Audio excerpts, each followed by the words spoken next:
It all started about a year ago when I moved to Portland, Oregon. I had just landed a new job at a tech company downtown, and after years of living in cramped apartments in New York, I was ready for a change. I wanted a little more space, some fresh air, and maybe even a yard where I could grow some plants. I wasn't looking for anything fancy, just a quiet place where I could relax after work. I ended up finding a small 2-bedroom house in the Richmond neighborhood. It was an older place, built sometime in the 1950s, but it had been well maintained. The rent was affordable, and the best part was the backyard. It wasn't huge, but it was big enough for a small garden, and it already had a couple of fruit trees. The neighborhood itself was nice too, lots of families, a few parks nearby, and plenty of coffee shops and restaurants within walking distance. My neighbors were mostly older folks who had lived there for years. The house directly next to mine was occupied by an elderly man named Mr. Peterson. He was in his late 70s, maybe early 80s, and he kept to himself most of the time. His house was similar to mine, but his yard was something else. It was the most beautiful garden I'd ever seen. There were flowers of every kind, vibrant and blooming even when it was cold out. He had a vegetable patch that always seemed to be overflowing with fresh produce, and his lawn was always perfectly green and lush. At first, I didn't think much of it. I figured he just had a green thumb and spent a lot of time taking care of his garden. I'd see him out there almost every day, tending to his plants, pulling weeds, and trimming the hedges. He was always polite when we crossed paths, nodding and smiling, but he never really engaged in conversation. That was fine with me. I'm not exactly a social butterfly myself. One day after I'd been living there for a couple of months, Mr. Peterson knocked on my door. It was the first time he'd ever come over, and I was a little surprised to see him standing there with a basket of fresh vegetables. He told me he had more than he could use and thought I might like some. I thanked him and took the basket, thinking how nice it was of him to share. The vegetables were amazing, better than anything I'd ever bought at the store. I used them to make a salad that night, and I have to say it was the best salad I've ever had. After that, Mr. Peterson would bring me vegetables from his garden every week or so. It became a sort of routine. He'd show up with a basket, we'd exchange a few pleasantries, and then he'd go back to his gardening. I started to look forward to it, not just because the vegetables were so good, but because it was nice to have a little bit of human interaction. Working from home can get lonely, and even though we didn't talk much, it was comforting to know someone was nearby. One day, I decided to return the favor and bring Mr. Peterson something in return. I'm not much of a cook, but I'd baked some cookies and I thought it would be a nice gesture. I walked over to his house and knocked on the door, but there was no answer.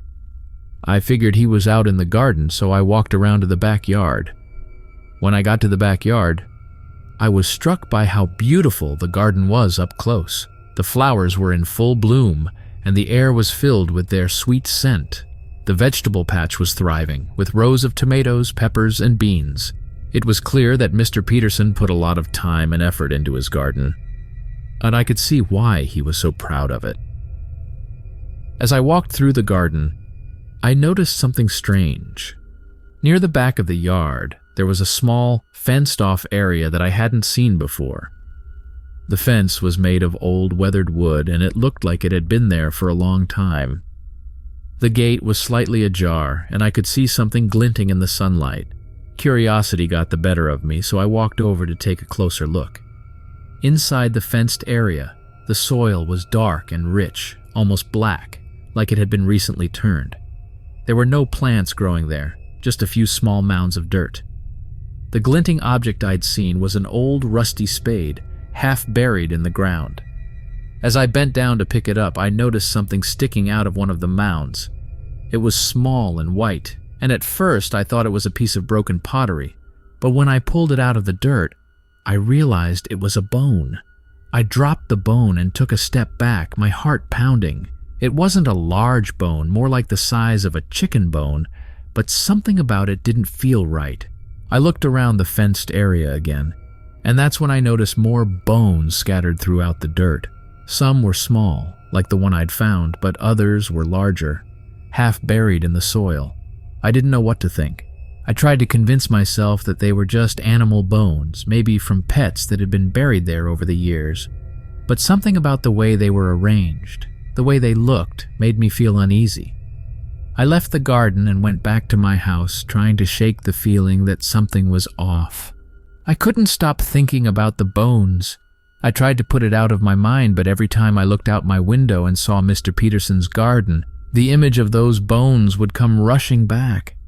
I started avoiding him, not wanting to engage in our usual small talk. I felt guilty, but I couldn't help it. Something about that garden was bothering me, and I couldn't figure out what it was. A few weeks later, something happened that pushed my unease into full-blown fear. I had a dog, a little mutt named Max, who was my constant companion. He loved to run around in the backyard, chasing squirrels and digging up the occasional stick. One afternoon, I let him out to do his business, and when I went to check on him a few minutes later, he was gone. I called his name, but there was no response. I searched the yard, thinking he might have dug under the fence, but there was no sign of him. I walked around the neighborhood calling for him, but it was like he had disappeared. I was frantic, running up and down the streets, asking anyone I saw if they'd seen him, but no one had. As night fell, I finally gave up and went home, hoping he would find his way back on his own. I left the back door open, just in case, and sat by the window, waiting. But Max never came home. The next morning, I printed out some flyers with Max's picture and my phone number and started putting them up around the neighborhood. I was heartbroken and scared, not knowing where he was or if he was okay. I even went to the local animal shelters hoping someone had found him, but there was no sign of him anywhere. A few days later, I was in my backyard putting up another flyer on the fence when I noticed something strange. There was a small hole near the back of the yard, right where the fence bordered Mr. Peterson's garden. The soil around the hole was freshly turned, and it looked like something had been digging there. My heart sank as I walked over to the hole, dread creeping over me. I knelt down and peered inside, and that's when I saw it. A small piece of Max's collar, half buried in the dirt. I felt like the ground had been pulled out from under me. I started digging frantically, throwing dirt aside, not caring about anything but finding my dog. As I dug deeper, I uncovered more of Max's collar, and then, finally, I found him. He was buried in the dirt, his little body cold and lifeless. I couldn't believe it. I didn't want to believe it. Max was gone, and someone had buried him in my backyard. I was in shock, numb with grief and disbelief. I carefully pulled Max's body out of the ground and held him, tears streaming down my face. I didn't know what to do, who to call, or where to go. I just sat there holding him, trying to make sense of what had happened. After what felt like hours, I finally managed to pull myself together. I knew I had to do something, but I didn't know what. I couldn't just leave Max there. I couldn't let whoever had done this get away with it. But the thought of confronting Mr. Peterson, of accusing him of something so horrible, terrified me. I ended up taking Max to the vet, hoping they could help me figure out what had happened to him. The vet was kind and understanding, and they promised to look into it. They took Max's body and told me they would let me know if they found anything unusual. I went home, my mind racing with fear and anger. I couldn't believe that my sweet dog was gone, that someone had done this to him. And the more I thought about it, the more certain I became that Mr. Peterson was involved. There was no other explanation. The hole, the freshly turned soil, the bones I'd found in his garden, it all pointed to him. But what could I do? I didn't have any proof, just a gut feeling and a series of strange coincidences. I couldn't go to the police with that. They'd think I was crazy, but I knew I couldn't just let it go. I had to find out the truth, even if it meant facing Mr. Peterson myself. The next day, I mustered up the courage to confront him. I walked over to his house and knocked on the door, my heart pounding in my chest. When he answered, I tried to keep my voice steady as I asked him if he had seen Max. He looked at me with that same polite smile, but there was something in his eyes that made my skin crawl. He said he hadn't seen Max and that he was sorry to hear about my dog. I wanted to scream at him, to accuse him of what I knew he'd done, but I couldn't. I just stood there, feeling helpless and angry. I knew he was lying, but I didn't know how to prove it. I thanked him and walked away, my mind racing with thoughts of what I should do next. Over the next few days, I tried to avoid Mr. Peterson as much as possible. I stayed inside, kept my curtains drawn, and ignored his knocks on my door when he came by with more vegetables. I couldn't look at him, couldn't stand the sight of his garden. It was like a dark cloud had settled over my life, and I didn't know how to get out from under it. The vet called me a few days later with the results of their examination. They told me that Max had been poisoned, most likely with something put in his food. I felt sick to my stomach. Someone had deliberately killed my dog, and I knew in my heart that it was Mr. Peterson. But still, I had no proof. Nothing that would stand up in court. I couldn't go to the police with just a suspicion. I felt trapped, helpless, like there was nothing I could do to get justice for Max. I was living next to someone who had killed my dog, and there was nothing I could do about it. I started looking for a new place to live, desperate to get away from that house, from that neighborhood. I couldn't stay there, not with everything that had happened, but finding a new place wasn't easy, and it was going to take some time before I could move. A few weeks later, I was finally able to move out. I found a new place on the other side of town, far away from that neighborhood, from Mr. Peterson and his garden. I packed up my things, said goodbye to the few neighbors I'd gotten to know, and left without looking back. I used to think of Chicago as my dream city, a place full of life, opportunity, and excitement. Moving here from a small town in Michigan felt like stepping into a new world, one full of possibilities. I got a job offer that I couldn't pass up, and I found a small but cozy apartment in a quiet suburb just outside the city. The neighborhood was perfect. Tree-lined streets, friendly neighbors, and a calm that was so different from the bustling downtown where I worked. It felt like the perfect place to start this new chapter in my life. The first couple of weeks went by smoothly. I spent my days working and exploring the city, and my evenings were quiet, spent either cooking dinner or catching up on my favorite TV shows. I didn't really know anyone in the neighborhood yet, but I figured I'd meet people in time. For now, I was content with the solitude after the stress of a big move. But then, about 3 weeks in, I started noticing something strange. I usually kept my blinds open during the evening because I liked the natural light and the view of the street outside. My apartment was on the second floor of a 2-story building, with a row of houses directly across the street. One night as I was getting ready for bed, I noticed a faint light reflecting off my bedroom window. It wasn't from a street light or passing car, but it seemed to flicker, almost like it was moving. I didn't think much of it at first. I was tired and ready to go to sleep, so I brushed it off as a trick of the light, or maybe someone using a flashlight. I pulled the blinds down and went to bed. But over the next few nights, the same thing happened again. I'd be in my bedroom getting ready to sleep, and there would be that faint, flickering light on the window. It was starting to get on my nerves. One evening, I decided to investigate. I kept my lights off and peeked out through the blinds, trying to see where the light was coming from. At first, I couldn't see anything unusual. The street was quiet, and the houses across from me were dark except for one. The light was coming from a window on the second floor of the house directly opposite mine. The curtains were drawn, but I could see the light flickering from behind them. I figured someone must be watching TV or using their phone near the window, and the light was reflecting onto my window. It was a bit annoying, but I couldn't exactly ask someone to change their habits just because it bothered me. I tried to ignore it, but once I noticed it, I couldn't stop thinking about it. Every night there was that same light, flickering at the same time. It became a part of my routine. I'd notice the light, pull down my blinds and go to bed. But then, things started to get weirder. One night I was coming home late after meeting some friends downtown. As I walked up to my building, I glanced across the street and noticed the same house. The light was on as usual, but something else caught my eye. The curtains were slightly open, just enough to see a shadowy figure standing near the window. They were completely still, almost like they were staring straight ahead. I couldn't see their face, just the outline of a person in the dim light. I felt a chill run down my spine.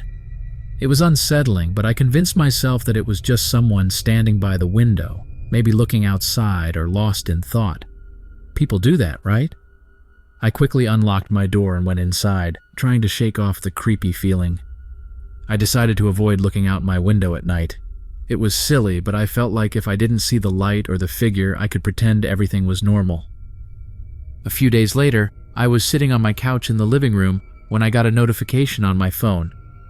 It was a message from the building's management, informing us that there had been some reports of a peeping Tom in the neighborhood. They advised everyone to keep their windows covered at night and to report any suspicious activity. My heart skipped a beat. The flickering light, the figure by the window, it couldn't just be a coincidence. I started to feel paranoid, constantly on edge and hyper-aware of my surroundings. I kept my blinds down all the time and made sure the doors were locked. I even started taking different routes home from work, just in case someone was watching me. But no matter what I did, I couldn't shake the feeling that something wasn't right. I began to notice little things around my apartment that seemed off. My mail would be slightly out of place. My front door would feel loose, like someone had tried to open it, and sometimes I'd hear faint noises from the hallway even when no one was supposed to be around. One night, I came home after a particularly long day at work. I was exhausted, both physically and mentally, and all I wanted to do was crawl into bed and forget about the world. I went through my usual routine: dinner, a little TV, and then bed. But as I was lying there trying to fall asleep, I heard something that made my blood run cold. It was a faint tapping sound, like someone lightly knocking on glass. I froze, straining to hear where it was coming from. It was rhythmic, deliberate, and it was coming from my bedroom window. My heart was pounding in my chest, and I didn't dare move. The tapping continued, slow and steady, for what felt like an eternity. I finally mustered the courage to turn my head and look at the window. The blinds were down, but I could see the faint outline of something on the other side. It was like a shadow, moving slightly, tapping on the glass. I wanted to scream, to run out of the room, but I couldn't move. I was paralyzed with fear. Eventually, the tapping stopped. The shadow moved away, and I was left in silence. I didn't sleep at all that night. I stayed in bed, staring at the window, waiting for something else to happen, but nothing did. The next morning, I decided to install a security camera. I was done feeling scared and helpless in my own home. I needed to know what was going on. I bought a small camera and set it up to cover the area around my bedroom window. It wasn't much, but it gave me a sense of control, like I was doing something to protect myself. The first few nights after setting up the camera were uneventful. I would check the footage in the morning, but there was nothing unusual. I started to relax a little, thinking that maybe whoever had been creeping around had moved on or gotten scared off. But then, about a week later, I finally caught something. I was reviewing the footage from the night before when I noticed movement on the screen. It was a figure, standing just outside my window. They were barely visible, blending into the shadows, but they were there. The figure stayed there for a few minutes, just standing, watching. Then they moved closer, and I could see a hand reaching out, tapping on the glass. I felt sick to my stomach. The figure didn't try to break in or do anything else. They just stood there, watching and tapping. Eventually, they turned and walked away, disappearing into the night. I couldn't make out any details about their appearance. The camera didn't pick up enough light for that, but I knew it was a person, someone who had been watching me for weeks, maybe even longer. I took the footage to the police, hoping they could do something. The officer I spoke to was sympathetic, but not particularly optimistic. Without a clear image of the person's face or any other identifying details, there wasn't much they could do. They promised to keep an eye on the area and advised me to stay vigilant. I felt frustrated and scared, but I tried to carry on with my life. I kept the camera running, and I started being more careful about when I left and returned home. I avoided going out at night and made sure my windows and doors were always locked. For a while, nothing happened. The footage was empty, and I started to believe that maybe the police presence had scared the person off, but the fear never really went away. I still felt uneasy in my own home, always looking over my shoulder, always wondering if someone was watching me. Then one night, I came home to find something waiting for me on my doorstep. It was a small, plain envelope with no markings, just my name written on the front. My hands were shaking as I picked it up and opened it. Inside was a single photograph. It was of me sitting in my living room, taken from outside my window. I could see myself clearly, watching TV, completely unaware that someone was outside watching me. I dropped the envelope and ran inside, locking the door behind me. I felt like I was going to be sick. Someone had been so close to me, and I hadn't even noticed. They had taken a picture of me, left it on my doorstep, and walked away without a trace. I called the police again, and they came to take a report. The photograph didn't have any fingerprints on it, and there were no witnesses. The officer suggested I consider moving, or at least staying with someone else for a while. I took his advice and started looking for a new place to live. I couldn't stay in that apartment any longer. It didn't feel like home anymore. It felt like a trap. I packed up my things and moved out as quickly as I could, finding a new apartment in a different part of the city. I didn't leave a forwarding address. I didn't want to take any chances. For a while, I was jumpy, always looking around, always expecting to see that flickering light or feel that tapping on the glass. But as time went on, I started to feel safer, more secure. The memory of what happened started to fade, though it never really went away. I moved to Philadelphia about 2 years ago after splitting up with my husband. It wasn't a bitter breakup, just one of those situations where we grew apart. I had our son Jack, and all I wanted was a fresh start. The city felt like a good choice, big enough that I could blend in, but not too far from my family in New Jersey if I ever needed help. I found a nice little house in a quiet neighborhood, close to Jack's school and a park where he could play. It was a bit older and needed some work, but it had a basement I could rent out to make ends meet. I put an ad online for the basement apartment, hoping to find someone reliable. I was careful about the kind of tenant I wanted. I didn't want anyone who'd be loud or cause problems, especially with Jack around. It wasn't long before I got a response from a young man named Eric. He seemed polite, had a steady job working night shifts at a local hospital, and didn't have any pets or a ton of stuff. He even provided references, which checked out. I felt like I had done my due diligence, so I rented the basement to him. At first, everything was fine. Eric was quiet, paid his rent on time, and I barely saw him since he worked nights and slept during the day.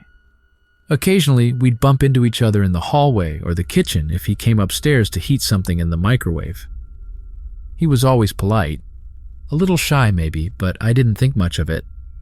If anything, I was relieved that he was such an easy tenant.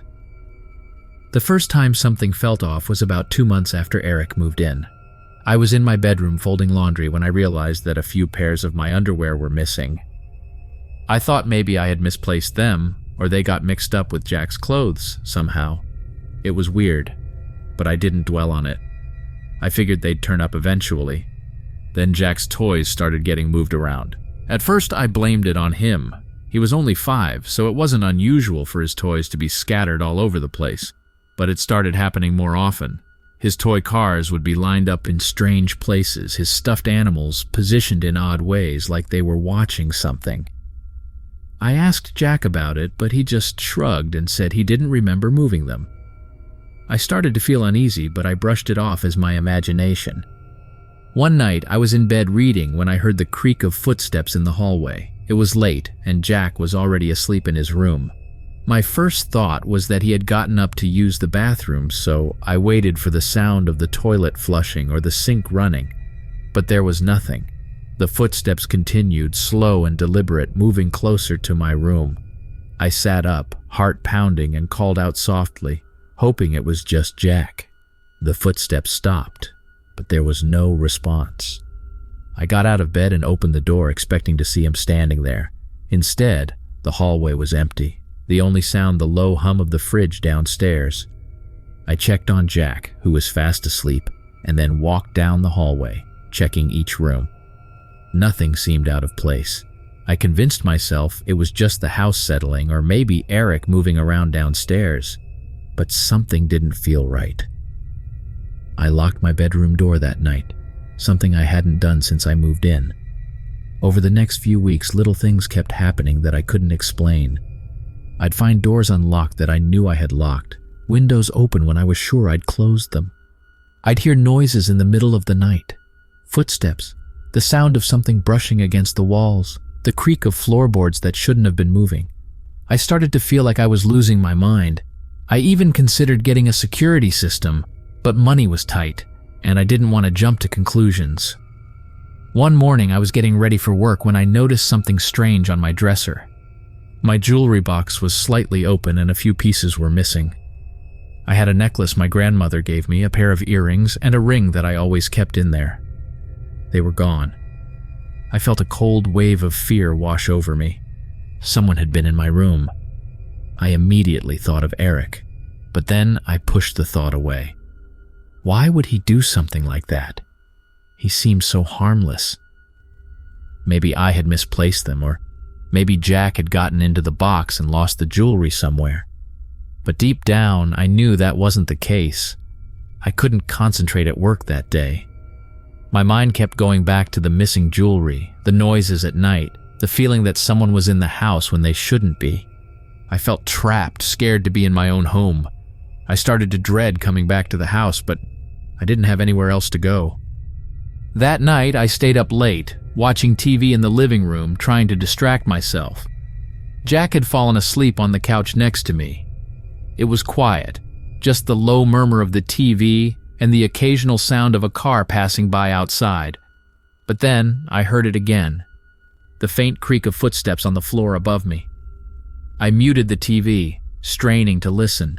The footsteps were slow and deliberate, moving from one side of the house to the other. I could feel my pulse quicken as the sound grew louder, moving closer to the staircase.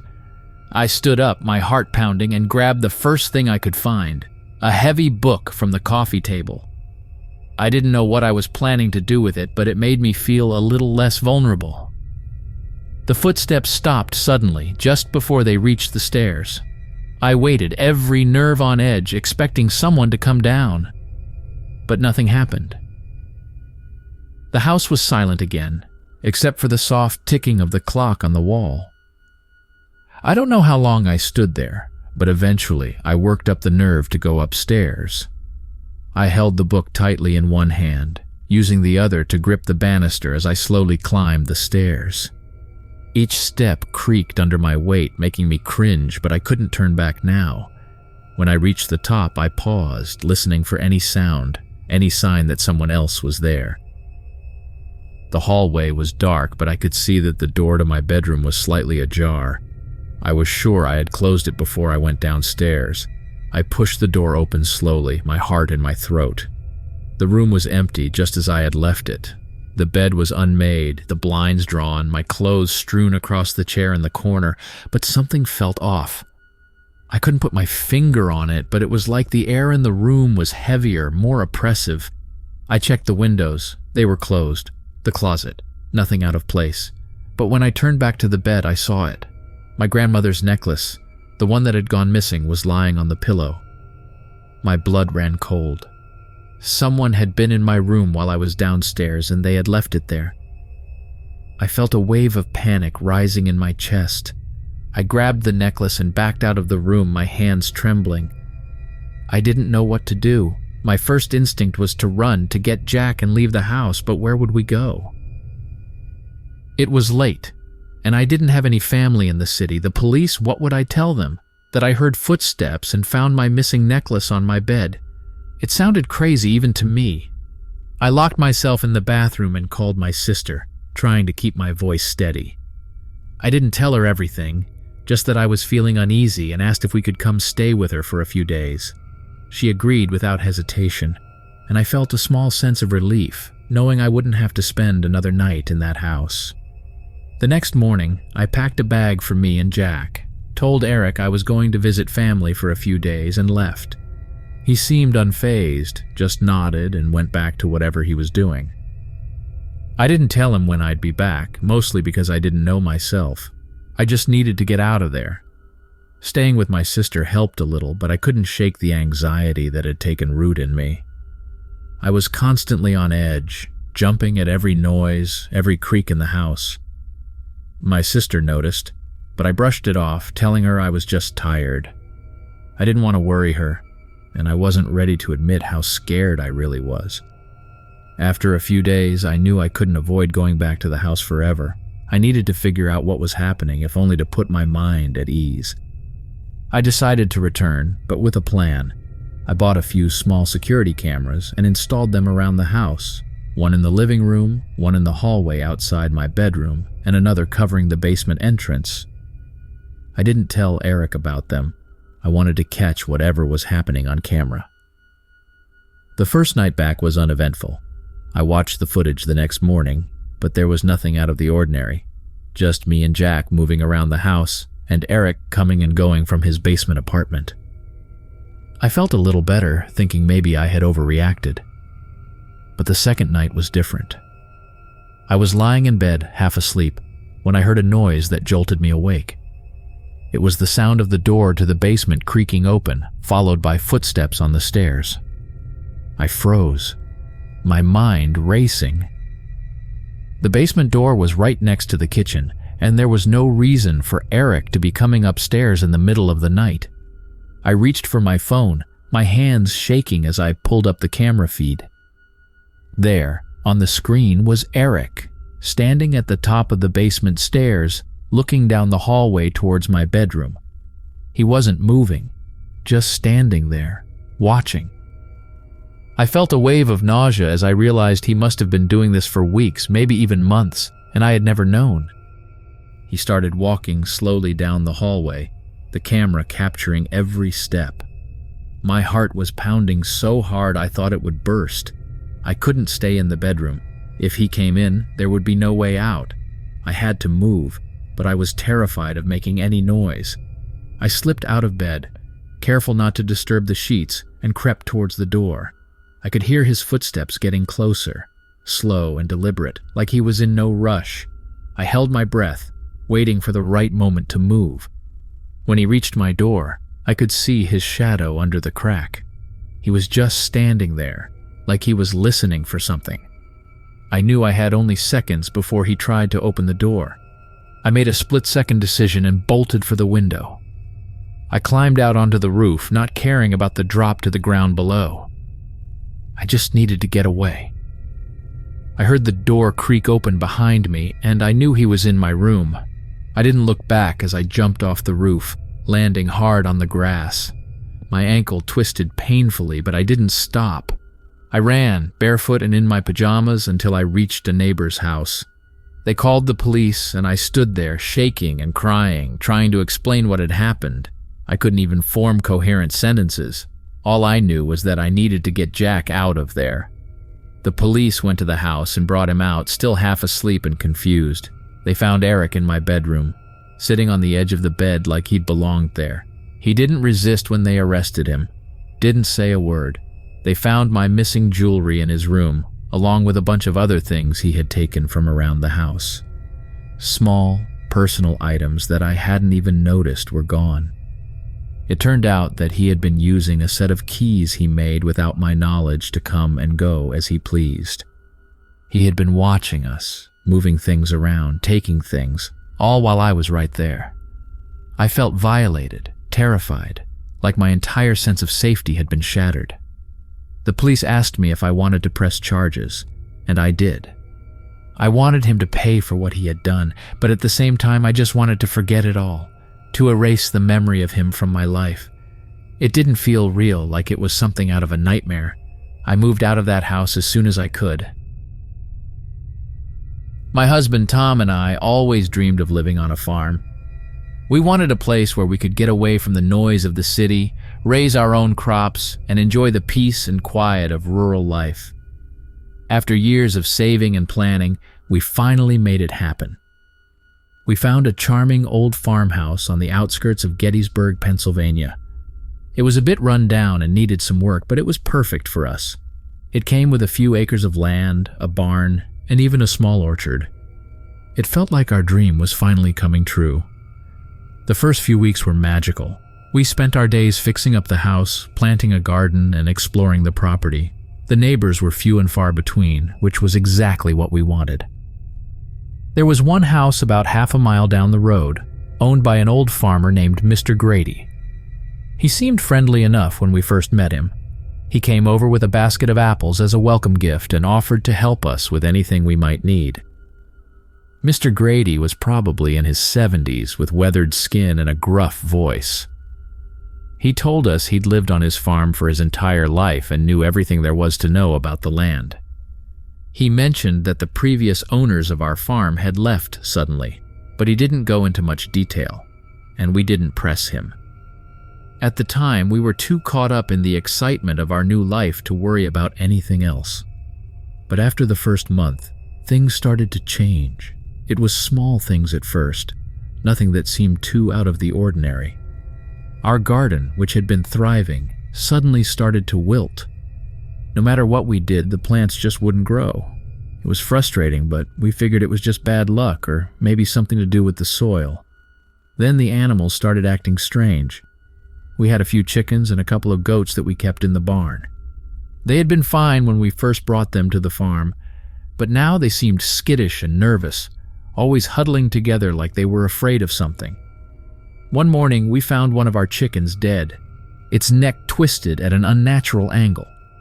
We assumed it was a fox or some other predator, but there were no tracks or signs of an attack. It was like the chicken had just died of fright.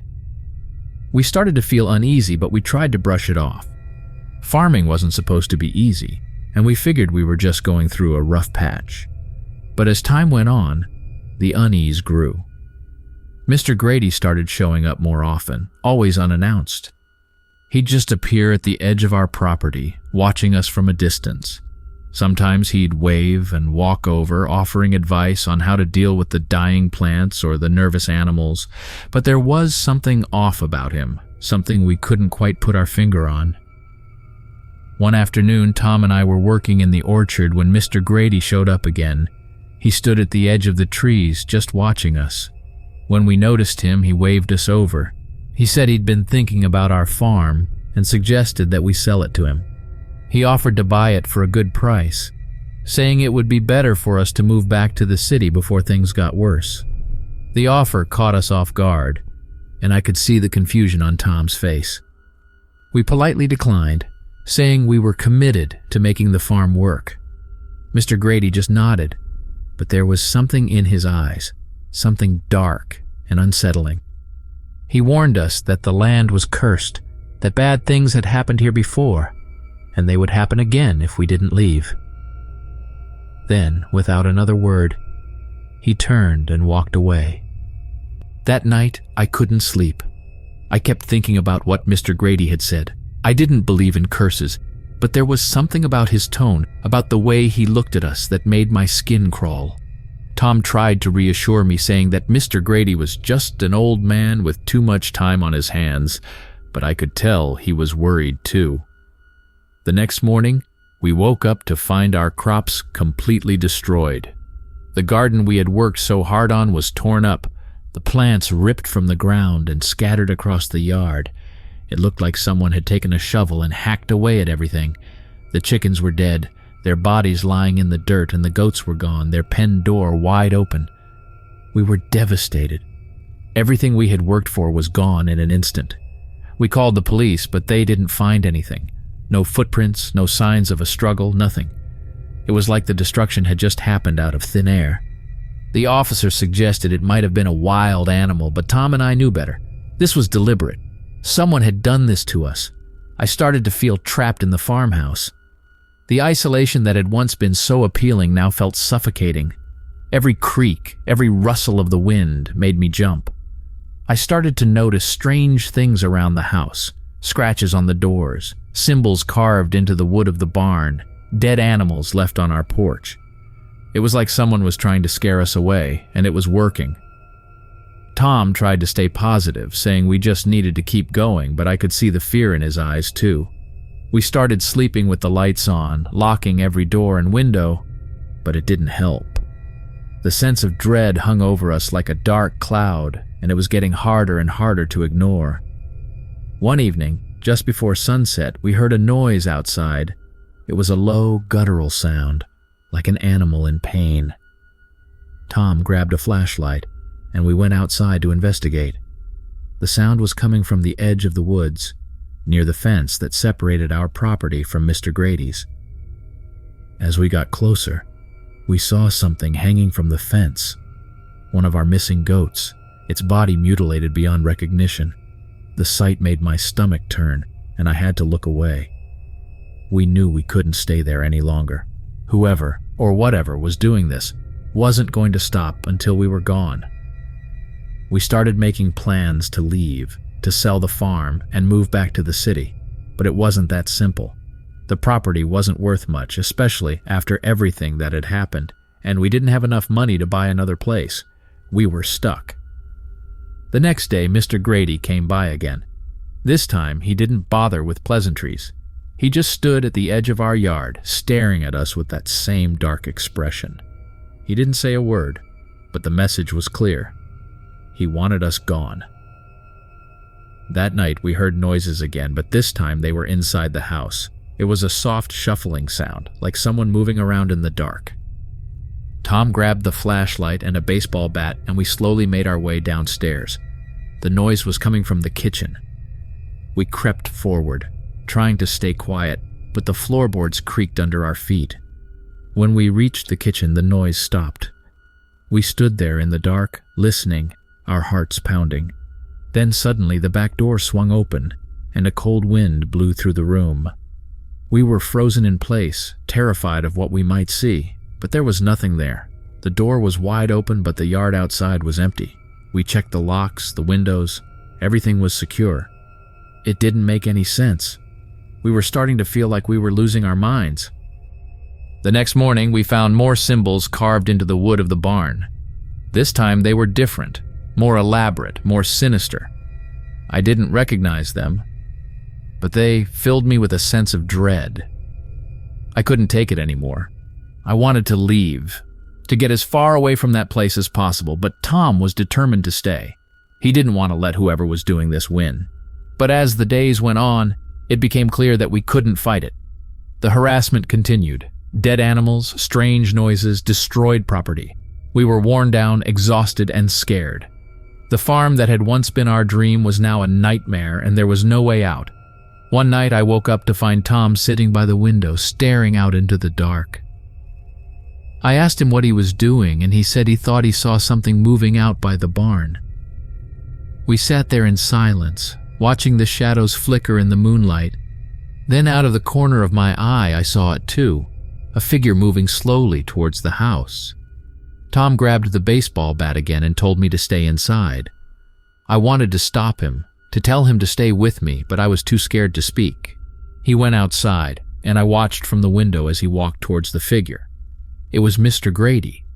They stood facing each other for a moment, and then Mr. Grady said something. I couldn't hear what.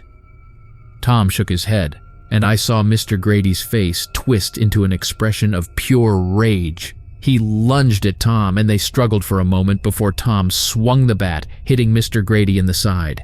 Mr. Grady fell to the ground, and Tom came running back to the house. We called the police, but by the time they arrived, Mr. Grady was gone. There was no sign of him anywhere, no blood, no tracks, nothing. The officers looked around, but they didn't find anything. They took our statement, but I could tell they didn't believe us. It sounded crazy, even to us. After that night, everything escalated. The noises, the symbols, the dead animals, it all got worse. We were living in constant fear, barely sleeping, jumping at every sound. We couldn't take it anymore. We knew we had to leave, even if it meant abandoning the farm. We packed up what little we had left and got in the car. As we drove away, I looked back at the farmhouse, at the barn, at the fields that had once held so much promise. I felt a mixture of relief and sorrow. We had lost everything, but at least we were getting out alive. I've always been the type of person who loves a fresh start, and that's exactly what I was looking for when I moved to San Francisco. After a tough breakup and the stress of my old job in LA, I thought a change of scenery would do me good. I found a place in the Sunset District, a quaint little neighborhood that seemed perfect. The houses were close together and the street was lined with trees. It was one of those places that had a suburban feel despite being in the city. My new house was on 22nd Avenue, just a short walk from Golden Gate Park. It was a typical San Francisco row house, narrow but tall, with a bay window overlooking the street. The previous owner had renovated it, so everything inside was modern and sleek. It felt like the perfect place to start over. I moved in on a Saturday morning with the help of a couple of friends from my old job. The weather was unusually warm for October, and the whole neighborhood was out and about. Kids were riding bikes, people were walking their dogs, and there was even a small group having a barbecue a few houses down. It seemed like the perfect neighborhood. As I was unpacking, I noticed that the house next door seemed a bit different from the others. The windows were covered with heavy curtains, and the yard was overgrown with weeds. It looked like no one had taken care of it in years. I didn't see anyone going in or out, and there were no cars in the driveway.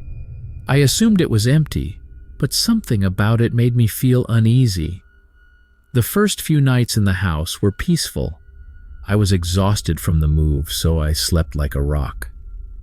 But on the fourth night, I heard something strange. It was around 2 a.m., and I was lying in bed half asleep when I heard a faint noise. At first, I thought it was just the usual sounds of the city, maybe a car passing by or someone walking down the street. But as I listened closer, I realized it was coming from the house next door. It was a rhythmic tapping sound, almost like someone was knocking on a door. It was so faint that I wasn't even sure I was hearing it. I got out of bed and walked to the window, but I couldn't see anything unusual. The house next door was dark with no signs of life.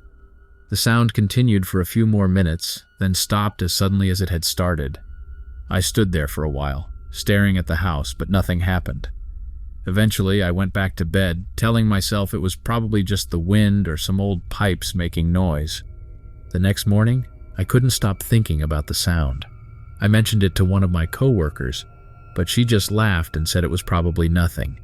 She reminded me that old houses make all kinds of weird noises, especially in a city as old as San Francisco. I tried to brush it off, but there was something about that sound that bothered me. Over the next few days, I started to notice other strange things about the house next door. For one, the curtains were always drawn day and night. I never saw anyone go in or out, and there was never any sign of activity. It was like the house was frozen in time, stuck in some kind of limbo. Then one night I heard the sound again. This time it was louder, more insistent. It started with the same rhythmic tapping, but then I heard something else. What sounded like muffled cries. My heart started racing as I listened, trying to make sense of it. The cries were faint, almost like they were coming from deep inside the house. I stood by the window, my ears straining to hear, but the sound stopped again after a few minutes. I couldn't sleep that night. My mind was racing with possibilities. Maybe someone was trapped in that house. Or maybe it was just an old, creaky building making strange noises. But the idea that someone could be in danger next door kept gnawing at me. The next day, I decided to do a little investigating. I took a walk around the block trying to get a better look at the house. It was an older, Victorian-style home with peeling paint and a sagging porch. The yard was overgrown with weeds, and there were no signs of life, no lights, no cars, nothing. I walked up to the front door and knocked, but there was no answer. I felt a chill run down my spine as I stood there, staring at the door. Something wasn't right. As I turned to leave, I noticed something odd. There was a small window on the side of the house near the ground. It was partially covered by a bush and the glass was dirty and cracked. But what caught my eye was the material covering the inside of the window. It looked like some kind of thick black fabric, almost like soundproofing material. My heart started pounding as I realized what that could mean. Someone might be trying to block out sound from inside the house. I quickly walked back to my house, my mind racing. Could someone really be trapped in there? And if so, what should I do? I didn't want to overreact, but I also didn't want to ignore the possibility that someone could be in danger. I decided to keep an eye on the house and see if I noticed anything else unusual. Over the next few days, I became obsessed with the house next door. Every night I listened for the strange sounds, and every day I watched the house for any signs of life. But nothing happened. The house remained dark and silent, and I began to doubt myself. Maybe I was just imagining things. Maybe it was all in my head. Then one night, everything changed. I was sitting in my living room reading a book when I heard the sound again.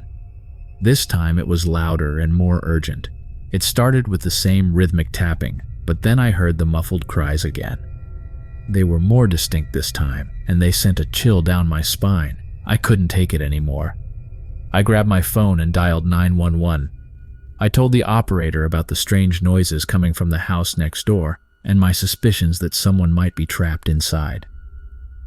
The operator assured me that they would send someone to check it out. I hung up the phone and waited, my heart pounding. I felt a mix of fear and guilt. What if I was wrong? What if it was just an old house making weird noises? But deep down, I knew something wasn't right. About 20 minutes later, I saw a police car pull up in front of the house. 2 officers got out and approached the front door. They knocked, but there was no answer. They knocked again, louder this time, but still no response. Finally, they tried the door, but it was locked.